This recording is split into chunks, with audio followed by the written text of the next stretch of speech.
కాబట్టి మీరు అన్యాయం చేసే విషయంలో నమ్మకంగా ఉండని ఎడల సత్యమైన ధర్మము ఎవరిని నాశనం చేయదు.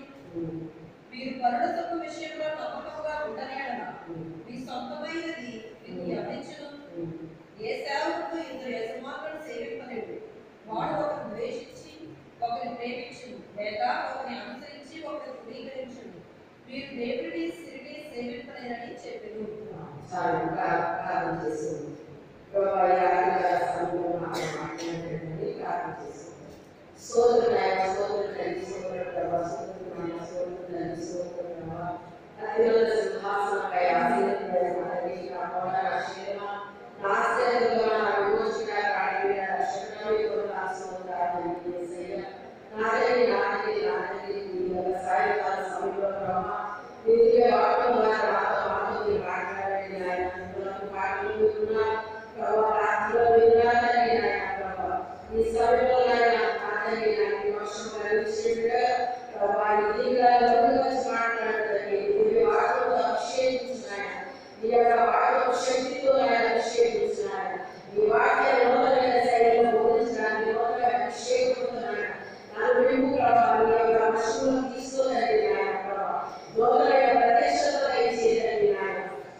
మరో ఏం చేస్తారంటే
ఉంటున్నాను.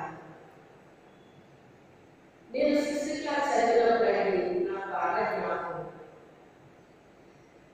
మేము వేరే ఊరు వెళ్ళాల్సి వచ్చింది. మా ఊళ్ళో 5th వరకే 6th క్లాస్ మా ఊళ్ళో లేదు ఆ రోజుల్లో. అందుకని వేరే ఊరు ఒక 10 కిలోమీటర్లు వెళ్ళి రావడం జరిగేది అన్నమాట. మా అమ్మగారు ఒక కేజీ చెరువులో పాపడాలు వేసిపోయారు అన్నమాట. అందులో కొన్ని పాపడాలు ఉండేవి. అది మా అమ్మ నాకు ఏం చెప్పారంటే, అక్కడ స్కూల్ బయటకు వెళ్ళినప్పుడు నాకు మాట చెప్పారు, అమ్మ నేను స్కూల్కి వెళ్తున్నాను అని. వెళ్తానని చెప్పినప్పుడు నాకు ఓ పాపం చేయించేవారు, నా ఊరిలో అన్నమాట అని చెప్పించేవారు అన్నమాట. మా నాన్న ఇచ్చేవారు, మా అమ్మ డైలీ పాపలు ఇచ్చేవారు అన్నమాట. అప్పుడు అలా ఇచ్చి ఆవిడ నాకు ఏం చెప్పారంటే, ఎందుకంటే అమ్మ ఏదో అనుకుంటారు కదా, పైన నాకు వాట్స్ పెట్టాలి కూర్చున్నాను. ఆవిడ అలవాటే పడలేదు. నా గురించి ఆవిడ వాట్స్ చేయడం మొదలు పెట్టలేదు. అందుకని తల్లి ఏదో పనులు కనుక అప్పుడు రోజు ఆవిడ చెప్పేది నాకు, అమ్మ నువ్వు ఇందులో ఉన్నాడు, నువ్వు ప్రతిరోజు పాప తీసుకొని స్కూల్కి వెళ్ళేటప్పుడు నాకు అనవసరం లేదో చెప్పిందా. చెప్పినప్పుడు అందులో ఎన్నో భాగాలు నేను ఒక్క పాపడే తీసుకున్నాను. దాని కారణం ఏంటంటే నేను ఇంకా ఎక్కువ తీసుకున్నాను కానీ ఏమనుకో. కానీ అక్కడ చెప్పింది ఒక్క పాప తీసుకోమని చెప్పారు. ఆ ఒక్క పాపలే నేను తీసుకున్నాను అన్నమాట. ఆ ఒక్క పాపలో కూడా ఎక్కువైపోయింది. ఇంటికి వచ్చే లోపల దాన్ని నేను ఇంటికి జాగ్రత్త తీసి రాకూడదు. మళ్ళీ ఎందుకు తెచ్చావంటే మా అమ్మ, నువ్వు కొడుకు కూడా ఎందుకు తెచ్చావు, కొడుకోవాలని కదా నేను చెప్పాను, ఎందుకు తెచ్చావు. మళ్ళీ మా అమ్మ ఎలా అంటారు కదా అని చెప్పేసి ఆ పాపలాన్ని ఎలా వచ్చాడు కదా, ఏ టైంకి ఏం కొనుక్కోవాలి అని మొత్తం ఏ టైంకి ఇంటికి చేరే లోపల రావాలన్నమాట. వీడియోస్ చూడదు. అదే అన్నమాట. ఇది ఎందుకు నేను చెప్తున్నాను అంటే, ఉన్నాయి ఎక్కువే ఉన్నాయి అన్నమాట. ఆవిడ నాకు ఒక మాట చెప్పారు. ఆ మాట నేను అక్కడ ఎందుకు ఫాలో అయ్యాను, నీ తల్లిని నువ్వు సన్మానించాలి, వాళ్ళని ప్రేమించాలి, వాళ్ళ మాట వినాలి, వాళ్ళ మాట మనం వినాలి. ఎవరు చెప్పారు, ఎవరు చెప్పారని మాట బైబిల్ చెప్తుంది. ఎవరు చెప్తున్నారు, బైబిల్ చెప్తుంది. బైబిల్ చెప్తుందంటే అప్పుడు బైబిల్లో ఉన్న మనిషి నాకు తెలుసా, మరి ఎవరు చెప్పారండి, పాస్టర్ చెప్తారు. ఇప్పుడు ఎలాంటి వాటిని చెప్తున్నానో అప్పుడు కూడా పాస్టర్ గారు నాకు వాటిని చెప్పేవారు. వాటిని చెప్పినప్పుడు వాటిని అలా వెళ్ళే కాదు, అది మా లైఫ్లో ఏ విధంగా ఉండాలి అన్వయించుకోవాలి. ఎప్పుడు మన ప్రయోజనం అవుతాము అంటే, ఎప్పుడైతే వాక్యాన్ని విన్నామో అది మనం లైఫ్ స్టైల్లో మనం అన్వయించుకున్నామో, దాని ప్రకారంగా నడుచుకుంటున్నామో, ఒకటి అమ్మోతానికి సంతోషపడతాడు, రెండోది మా అమ్మ నాన్న కూడా అందరూ సంతోషపడతారు అన్నమాట. ఎందుకని నేను ఏది చెప్తాను అక్కడ చేస్తుంది. మన మీద ఎంత నమ్మకం ఉంటారు, అమ్మకే నాకే ఉంటారు కదా, అమ్మకే నాకే నమ్మకం ఉంటుంది. మన తనలో తల్లికి కూడా. ఇప్పుడు నేను ఎక్స్ట్రా తీసుకున్నా మా అమ్మ ఏమనుకో అనకపోయినా నేను తీసుకోలేదు. నాకు కావాలంటే నేను అడిగేదాన్ని, నాకు కావాలంటే నేను అడిగేదాన్ని.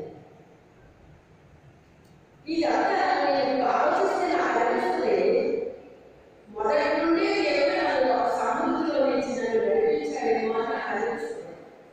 దేని మీద ఎటువంటి వ్యామోహం లేకుండా ఆయన చేసేసాడేమో.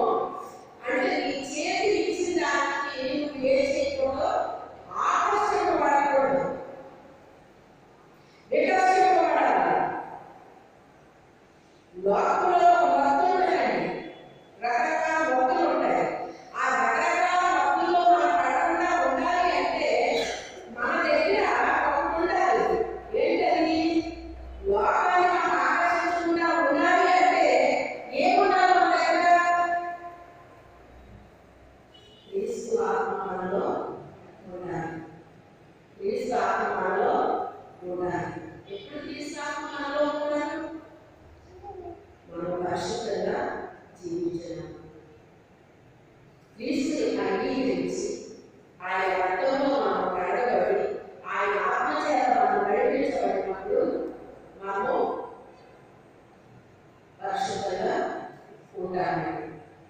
ఎందుకంటే ఆయన పరిశుద్ధులుగా మనం కూడా పరిశుద్ధంగా ఉంటాం.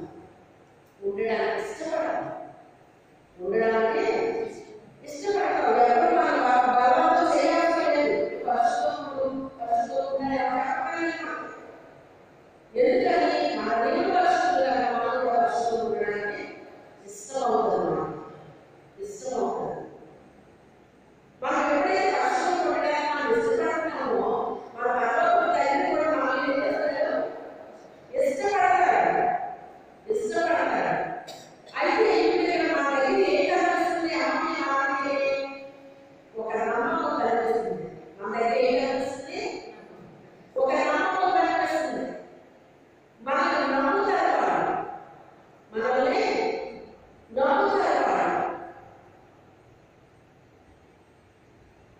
నిజమేదో అబద్ధమేదో కూడా అమ్మకు తెలుసు. ఏ పిల్ల అబద్ధం చెప్తుందో, ఏ పిల్ల నిజం చెప్తుందో అమ్మకు తెలుసు. ఏ పిల్లడు అబద్ధం చెప్తున్నాడో, ఏ పిల్లడు అబద్ధం చెప్పలేదో అమ్మకు తెలుసు.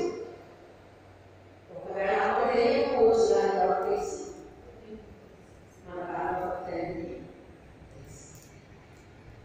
మన పరలోక తండ్రికి తెలుసు. అందుకే మొదట మనం ఆయనకి భయపడితే అమ్మకి నాకు కూడా భయపడాలి. అమ్మకి నాన్నకి కాదు, అందరికీ వ్యాపిస్తాను, అందరికీ విలువిస్తానండి. ఈ విలువ లేకపోతే ఎలా తెలుసుకుంటానంటే దేవుని దగ్గర తెలుసుకుంటాను, దేవుని దగ్గర నేర్చుకుంటాను. ఆయన ప్రతిదీ మాకు నేర్పిస్తాడు.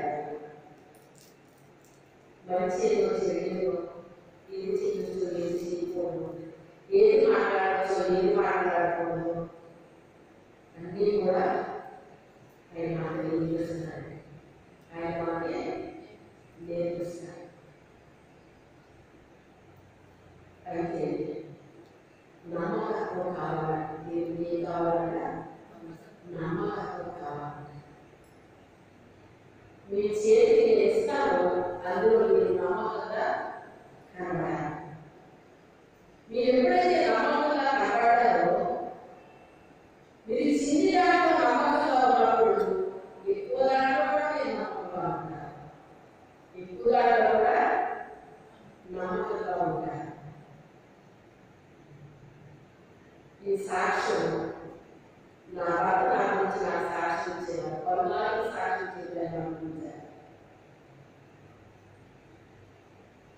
ఎందుకు అంటే భర్తకి భార్య, భార్యకి భర్త ఒకరి గురించి ఒకరికి బాగా తెలిసేది ఎవరికి? ఇద్దరికి తెలుస్తుందండి. ఒకరి గురించి ఒకరికి ఎవరికి తెలుస్తుంది? ఇద్దరికి ఒకరి గురించి ఒకరికి తెలుస్తుంది. ఆయన ఏదో నా కోసం సాక్షి చెప్తారని నేను చేయలేదు. నా లోపల నాకు ఏం చెప్తున్నారో చెప్పి ఆలోచించాను. ఆలోచించి వదిలేదు, కానీ దాన్ని నా జీవితంలో అనుభవించుకున్నాను. అందుకే అది నా తల్లిదండ్రులకి కూడా నేను నమ్మకంగా ఉండడానికి ఉపయోగపడుతుంది. వాళ్ళని ప్రేమించడానికి, వాళ్ళని గౌరవించడానికి, వాళ్ళని విలువ ఇవ్వడానికి ఇవన్నీ ఉపయోగపడింది. అయితే ఈ చిన్ని చిన్ని నా చేతికి ఎప్పుడో ప్రారంభించాను. అప్పుడప్పుడు మళ్ళీ చేస్తూ ఉండేవాళ్ళు. ఇంకా వెళ్ళిపోతే ఇంకా ఎక్కువ. తర్వాత బస్సుకి ప్రయాణం చేసి వచ్చేదాన్నమాట. అంటే అక్కడ ఏదో 2 సంవత్సరాలు అయిపోయాడు, మళ్ళీ మరో ఊరు వెళ్ళాలి. ఆ ఊరికి బస్సు వెళ్ళాలి. మళ్ళీ ఒక 4 కిలోమీటర్లు దాటుకొని పెట్టడానికి బస్సు వెళ్ళి కావాలన్నమాట. అప్పుడు బస్సుకి ఇచ్చిన డబ్బులు కొంత మిగిలినప్పుడు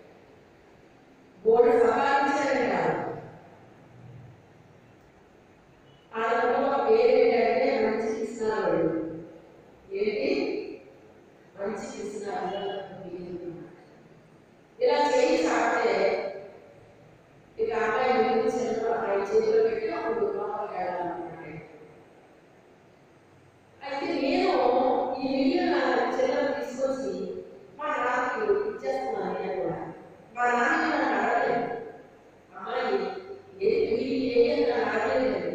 అడగకపోయినా మిగిలిన కథని పట్టుకెళ్ళిస్తున్నాను అన్నాను. ఇస్తే ఏం రాను ఇలాంటి రాను దాన్ని ఉంచుకోలేదు. అలాగే 2-3 సార్లు ఇస్తే ఇప్పుడే కానీ దేవుడు నాకేమో అన్నాడు. ఇంక మిగిలిన డబ్బులు ఈరోజు కానీ నాకేమో నువ్వు ఖర్చు పెట్టుకోవాలని చెప్పేశారు. అయితే అయినప్పటికైనా దేని ఎంత ఖర్చు పెట్టాలో అంతే ఖర్చు పెట్టడం ఎవరు నేర్పించారు నాకు? నా అనుభవం నేర్పించారండి. మీరు అనుకుంటారు తల్లిదండ్రులు మాత్రమే నేర్పించాలేమో వీళ్ళకి అనుకుంటారు. తల్లిదండ్రులు నేర్పించాలి మంచిదే, కానీ ప్రభు నేర్పిస్తే ఇంకా బాగుంటుంది అన్నమాట. తల్లిదండ్రులు నేర్పిస్తేనే మనకు గుణం వస్తాయి కదా. మరి మన అనుభవం నేర్పిస్తే వస్తారా? అది చాలా స్ట్రాంగ్గా ఉంటుందండి. అది చాలా స్ట్రాంగ్గా ఉంటుందండి. ఆ రీతిగా మనం అప్పుడప్పుడు చెప్పాము ఉన్నాయి కదా, అది అడిగి రాస్తా ఉండేవారు అన్నమాట. ఇస్తున్నా కదా ఏమో ఇష్టం మీద ఖచ్చితంగా ఇస్తుంది కాదు. అయితే ఇదంతా ఎందుకు దేవుడు చేశాడు నా జీవితంలో? ఎందుకు దేవుడు చేశాడు అని అనుకుంటే శాపం నా చేతికి అప్పగిస్తాడన్న విషయం ఇప్పుడే అర్థం. అంటే రానున్న దినాల్లో నీ చేతికి నేను చాలా అప్పగిస్తాను. ఏదైనా సరే అప్పుడు వస్తుందని చెప్పండి. అప్పుడు వచ్చేదని రాదు. అది మొదటి నుంచి మనం కొంచెం ఎప్పుడైతే అది చిన్న వయసు నుంచి మనం నేర్చుకున్నామో, ఇటు అమ్మ చెప్పింది విన్నాము, అమ్మగారు చెప్పింది విన్నాము, మా వదులు చెప్పింది వినేదాన్ని. మా వదులు తీసుకురాయిస్తాను వాళ్ళకు మా వదులు కూడా చాలా విలువగా చూసేదాన్ని. అయితే ఆ రీతిలో ఇప్పుడు డ్యూటీని ప్లస్ అంతకంటే ఎక్కువ నా ప్రభువుని ఆ రకంగా నాకు నమ్మకమైన పరిశుభ్రాన్ని నాకు నేర్పించాడు. దీనిలో కన్నా ఏం చేస్తానంటున్నాడు? నేర్పిస్తానంటున్నాడు. ఆయన మార్గంలో ఎలా నడవాలో ఆయన ఏం చేస్తాడట? దీనిలో నేర్పిస్తానంటున్నాడు. ఎవరు దీనిలో అన్ని అర్థం వాడే నా మాట యోచిస్తున్నానో వాటిని నేను దృష్టిస్తున్నాను అంటున్నాడు అన్నమాట. ఆయన దేవుడి మాటలే మనం ఎలా ఉండాలంట? వడకవాలండి. దేవుడు నాతో మాట్లాడాలంటే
వర్షం కుమ్మరించేసిందండి ఆట.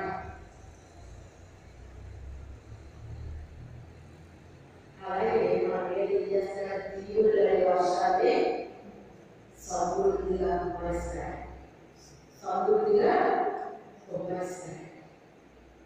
అయితే కుమ్మరించాడు కదా అని చెప్పేసి ఎలా పడితే అలా చేయకూడదు, ఎలా పడితే అలా చేయకూడదు. దానికి ఒక క్రమం ఉంటుందండి. ప్రతి దానికి కూడా ఏమోది ఒక క్రమం ఉందండి, న్యాయం ఉంటుందండి. దేవుని యొక్క న్యాయం వేరు, మనిషి యొక్క న్యాయం వేరండి. తెలుసా? మనిషి న్యాయం వేరుగా ఉంటుంది, దేవుని న్యాయం వేరుగా ఉంటుంది. దేవుని ఆత్మ కలిగిన మనము ప్రతి విషయంలో ప్రతి సమయంలో కూడా దేవుని యొక్క నడిపింపులో ఉండడానికి అవసరపడతామండి. ఒకవేళ ఎప్పుడైనా మనము తొందరపడి ఏదైనా చేసినా, ప్రయత్నం చేసి కష్టమేనా కాదా, నేను తప్పుగా ప్రవర్తించానా, తప్పుగా మాట్లాడానా, మళ్ళీ మనకి మనం ఏం చేసుకున్నామండి, సరి చేసుకున్నాం. ఒకవేళ తప్పుగా ప్రవర్తిస్తే పశ్చాత్తాపడతాం. అయ్యో బ్రహ్మ, నేను ఇలా చేసి ఉండకపోవలసింది, నేను చేయడం తప్పు, నాది, నన్ను క్షమించేగా అంటాం. మనకి ఏం కలుగుతుంది? పశ్చాత్తాపం కలుగుతుందండి, పశ్చాత్తాపం కలుగుతుంది. ఎందుకంటే పరిశుద్ధాత్మ చేసి పనులు ఒకరికి ఒప్పేస్తారు. ఏం చేస్తారో ఒప్పేస్తారండి. నువ్వు చేసింది తప్పు ఒప్పిస్తారా, ఒప్పిస్తారా? ఒప్పించినప్పుడు ఒప్పేసుకోవాలి కానీ ఒప్పుకోకూడదు. ఒప్పించినప్పుడు ఏం చేయాలి? తన తప్పులు ఒప్పుకొని విడిచిపెట్టువాడు దేవుని యొక్క కనికరమును పొందును అని వాక్యం. మన తప్పు ఏదో పరిశుద్ధాత్మ మనకు చెప్పినప్పుడు అది ఏం చేయకూడదు, మనము ఒప్పుకోకూడదు, ఒప్పు అవ్వాలి. ఒప్పుకుంటే సరిపోలేదు, విడిచిపెట్టేయాలి. ఇంకా ఆ రోజులోని ఆ క్షణంలో ఎప్పుడు నేను పరిశుద్ధాత్మ ప్రేరేపించి ఇది తప్పు, చేస్తే తప్పు, మాట్లాడేది తప్పు అని ఎప్పుడైతే చెప్పాడో ఆ క్షణంలో మనం ఏం చేయాలి? ఒప్పేసి వదిలేయాలి. ఏదైనా కూడా వస్తుందండి. కానీ చాలా మంది చేసే పని ఒప్పుకుంటారండి, పశ్చాత్తాపం వస్తున్నారండి, ఒప్పుకుంటారండి, అక్కడ విడిచిపెట్టారండి. ఎందుకు విడిచిపెట్టలేదు తెలుసా? పశ్చాత్తాపం వస్తుంది కానీ లోతైన రాలేదు. లోతైన పశ్చాత్తాపం లేదు, పశ్చాత్తాపం లేదు. పశ్చాత్తాపం అంటే ప్రయోజనం లేదు. లోతైన పశ్చాత్తాపం వచ్చినప్పుడు ఇక ఒప్పుకుంటారో విడిచిపెట్టారో మళ్ళీ చేయడానికి వాడు ఇష్టపడరు. ఇక మరెన్నడూ చేయడానికి వాడు ఇష్టపడలేదు. అది లోతైన పశ్చాత్తాపం. రెండు రకాల పశ్చాత్తాపం ఉంటుంది. అయితే ఎప్పుడైతే ఆ రకంగా మనం చేసామో మన మనసులో ఒక నెమ్మది, శాంతి, సమాధానం మన హృదయంలో ఉంటుందండి. మన హృదయంలో నెమ్మది వస్తుంది, శాంతి వస్తుంది, సమాధానం వస్తుందండి, ఆనందం ఉంటుందండి. ఎందుకని? పరిశుద్ధాత్మ చెప్పి మనం ఏం చేస్తాం. అందుకే మా హృదయం నింపబడింది, ఆనందంతో సంతోషంతో నింపబడింది. దుఃఖం కలిగితే కేవలం పాడమన్నాడు, సంతోషం కలిగితే దుఃఖం కలిగితే ప్రార్థన చేయమన్నాడు, సంతోషం కలిగితే అంతేనా చెప్తా? ఇంకేమన్నా చెప్పాడా?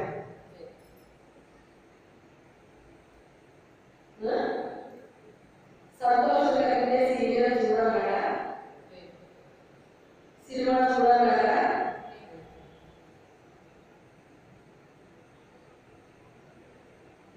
సంతోషం కలిగితే ఏం చేయాలంట?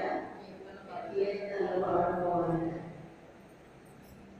కీర్తనలు పాడుతుంటే ఇంకా ఆనందం, సంతోషం ఎక్కువైపోతుందండి. సన్నిధి ఆవరిస్తుందండి. దేవుని సన్నిధి ఆవరిస్తుందండి. సాతాను ఎప్పుడు మనం దుఃఖంగా ఉండాలని చూస్తాడు. ప్రభు మన సంతోషంగా ఉండాలని చూస్తాడు. మనం ఎప్పుడు దుఃఖపడాలని తీస్తాడు. ఆత్మల రక్షణ కొరకు దుఃఖపడాలి. దేని కొరకు? ఆత్మల రక్షణ కొరకు దుఃఖపడాలి. మన కన్నీరు ఆత్మల రక్షణ కొరకు కాచాలి. అనవసరమైన వాటిలో దిగుతుంది. ఆత్మల రక్షణ కొరకు ఒక కన్నీరు కూడా అనవసరమైన విషయాల కోసం దిగుతుంది. అంటే కన్నీరు ఎంత విలువైనది. ఆ విలువైన కన్నీరు వేస్ట్ చేసేసినట్టే కదా. అవునా కదా? ఇప్పుడు మిగతా వాటర్ ఉంటాయి, డ్రైన్లో వాటర్ ఉంటాయి. డ్రైన్లో వాటర్ విలువైన చెప్పడం విలువైన చెత్త చెత్త అదే మిగతా వాటర్ ఉండాలనుకోండి. పిల్లడు తిప్పేశాడు, తిప్పేస్తే ఆట చూసుకోలేదు. తర్వాత చూసినప్పుడు కార్యక్రమం ఎప్పుడు తిప్పేశారా? అసలు ఇది ఎంత విలువైన వాటర్ వేసారు కదా. ఈ పిల్లడు రాకుండా పెట్టాలి. వీళ్ళని ప్రయోజనం ఏంటి? వీళ్ళే వేసి విలువ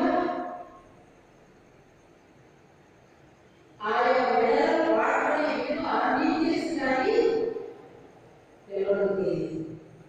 అంటే కన్యల విలువ రక్షించబడిన వ్యక్తికి చేసినట్టుగా రక్షించబడలేదు. రక్షించబడితే నేను రక్షించబడ్డాను, అనేక మంది రక్షించబడాలని మనం ఏం చేస్తాం? కన్నీటి ప్రార్థన చేస్తాం. ఏం చేస్తాము? కన్నీటి ప్రార్థన చేస్తాం. ప్రభా ఇంకా ఎంతో మంది రక్షించుకోవాలి, వారిని రక్షించిన ఆయన అని మనం ఏం చేస్తాము? ప్రార్థన చేస్తాం. ఆ రకంగా ఉపయోగిస్తాము కన్నీరు. ఎందుకంటే అవి చాలా విలువైన కన్నీరు, చాలా విలువైన కన్నీరు. అంతే వేడి పడితే వాటిని ఉపయోగించుకోవాలి. అనవసరమైన విషయాల కోసం ఉపయోగకరమైన వాటిని ఉపయోగించాలి. నా దేశం రక్షించుకోవాలి, నా దేశం రక్షించుకోవాలి. ఎన్నో రకాల చూస్తున్నాం. వాటి కోసం ప్రార్థన చేయలేదా? చేయాలి. భాగుపడాలి కదా. ఎవరు చెప్పాలి ప్రార్థన చేయాలి? రక్షించబడిన నీకు ప్రార్థన చేయాలని చెప్పాలా? ఎవరు చెప్పనవసరం లేదు. రక్షించబడిన మనము అనేక మంది రక్షణార్థం కోసం మనం ప్రార్థన చేస్తాం. మన కన్నీళ్లు విడుస్తాము. ఆత్మల రక్షణలో ఎప్పుడైతే మనం కన్నీళ్లు విడుస్తున్నామో అవి ఒక గుట్టులో దాస్తారండి దేవుడు. అనవసరంగా ఏడ్చేట్టు ఈ గుట్టులో దాస్తాడు దేవుడు. అలా ఉందా? ఎప్పుడైతే ఆత్మల రక్షణ వరకు మనం కన్నీళ్ళు పెడుతున్నామో అది ఒక గుట్టులో ఆయన నింపుతారని మరొక మాట ఆయన కళ్ళతో రాస్తారని ఉండాలి. నా కన్నీళ్ళతో నా వరకు తీరిపోతుందని రాస్తున్నాను. ఎవరో దాని మహారాజు, ఆయన మహారాజు. ఒక మహారాజు కన్నీళ్ళు ఎలా రాస్తున్నాడట? నా వరకు తీరిపోతున్నా కన్నీళ్ళు పడుతున్నాడు. ఎందుకంటే ఆత్మల రక్షణ వారికి తెలుసుకున్నాను.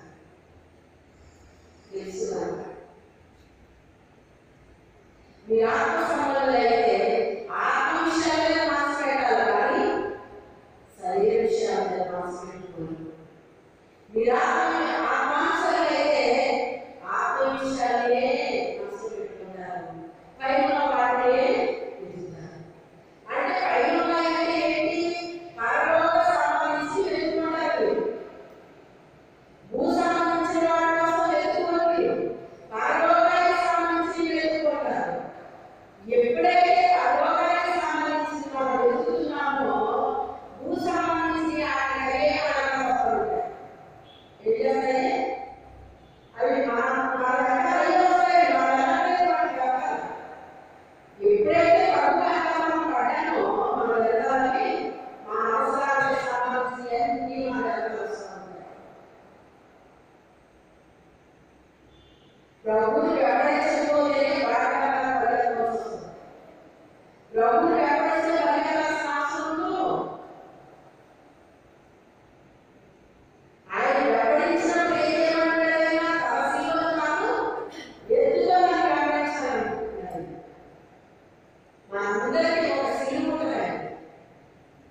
తీసుకుని వెంబడించాలి.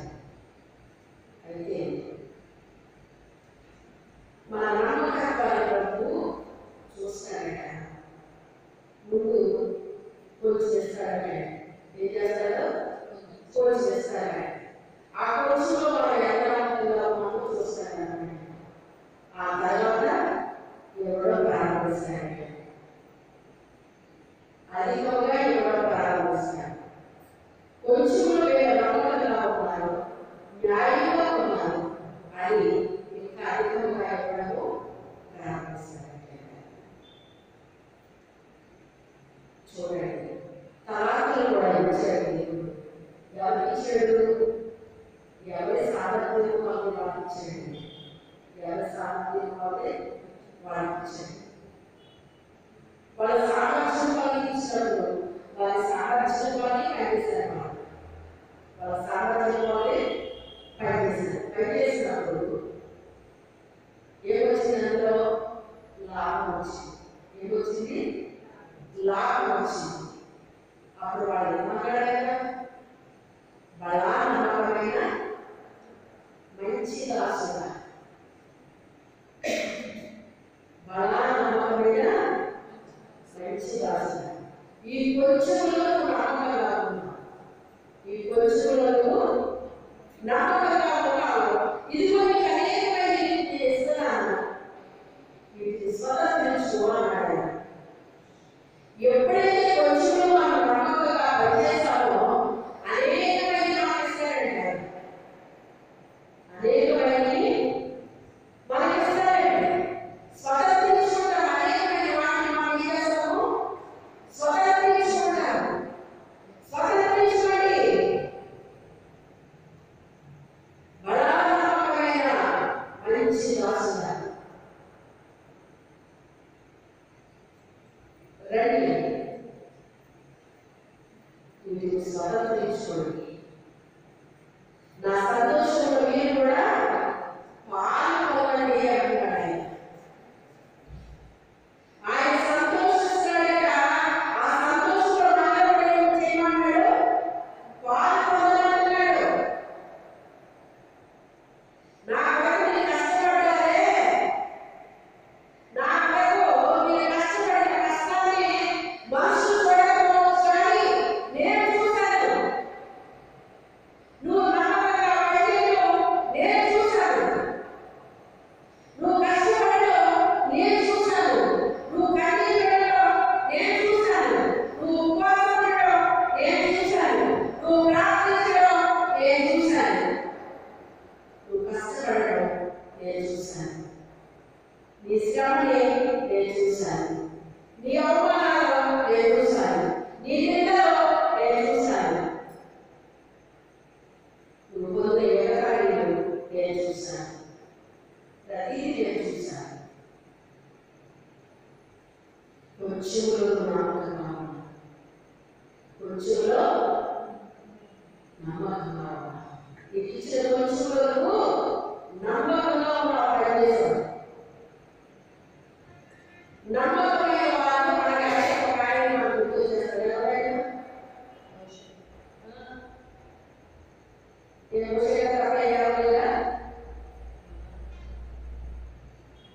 ఒక్కొక్కరు ఒక్కొక్క టైటిల్.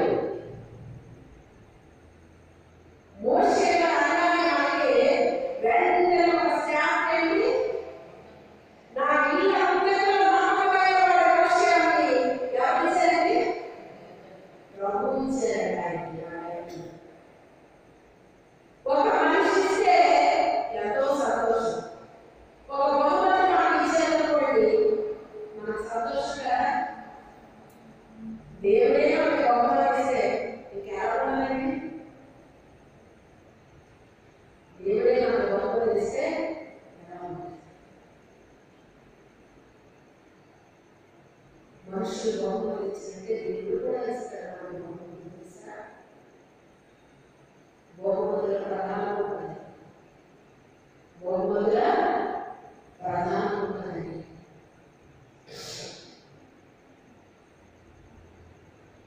ఆయన బహుమతి ఇస్తాడు.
అంతట్లో కూడా నమ్మకస్తున్నారు.